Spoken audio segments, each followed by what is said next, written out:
The oldest photographic recording that we have footage of is actually a movie that features the rare passage of Venus over the face of the sun. The Roundhay Garden scene is widely regarded as the first true video, and is the oldest surviving film in existence, as verified by the Guinness Book of World Records. It's a short silent motion picture film which only lasts around 2.11 seconds. The Lumiere brothers' significance cannot be understated. This video shows workers leaving a factory in what is surprisingly smooth video, and quite obviously a huge leap forward from the previous work by Le Prince. This short film premiered to an audience of 10 and was shot in 35mm film, the world's first.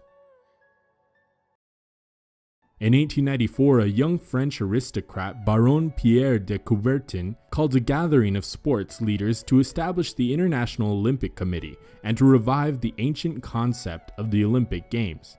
2 years later, 311 athletes gathered in a brand new marble stadium in the center of Athens to celebrate the first Olympic Games of the modern era, a return to a proud tradition.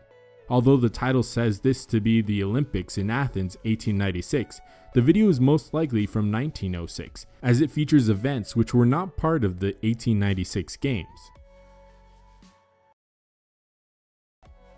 One of the short films of Auguste Baron showing the arrival of a train which has 2 decks. The upper deck has no safety rails and seems like people are walking on the edge of the floor to get to the stairs leading off the train. They may all seem too dressed up for today's standards, but were just following the dress code of their time.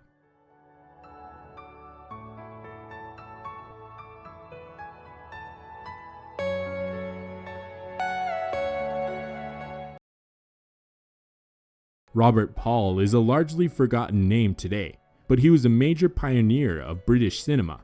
Together with his partner Burt Akers, the pair developed their own projector at the same time as the Lumiere brothers.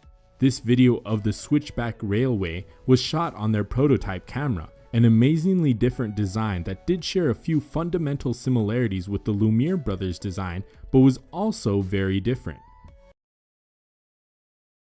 Another early film by the Lumiere brothers showing how the citizens of Paris traveled well over 100 years ago. At this stage, the subway underneath Tuileries Garden would not open for another decade. What the Parisians had was so much more interesting and something that you would see today in a modern airport. They had moving sidewalks. People can be seen standing patiently on the platform as it moves them down the road. This innovation was so revolutionary that it commanded the attention of Thomas Edison, who traveled to Paris to see this modern marvel in the flesh.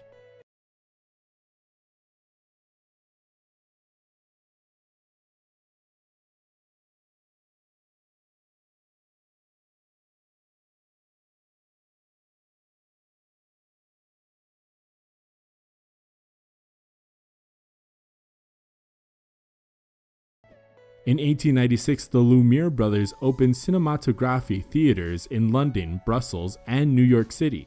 They showcased their collection of more than 40 films that they had shot celebrating the beauty of everyday French life. Memorable moments included a party where a group of men are using a blanket to launch a laughing partygoer into the air, as well as 2 ladies giving money to poor children. Cinema attendees were captivated by seeing life's moments unfold on the big screen. Everyday life may seem boring and mundane, but seeing it on the big screen from a true observer's perspective was a totally new and foreign concept. Number 9. Living Wigan, 1902. Another one from the Mitchell and Kenyon collection, this vibrant film was shown as part of the Lancashire town's celebration of Edward VII's coronation. People wave, cheer, and laugh at the camera as a tram worker unsuccessfully tries to move them out of the way by spraying them with water. It is a short, silent documentary film capturing street life of the time.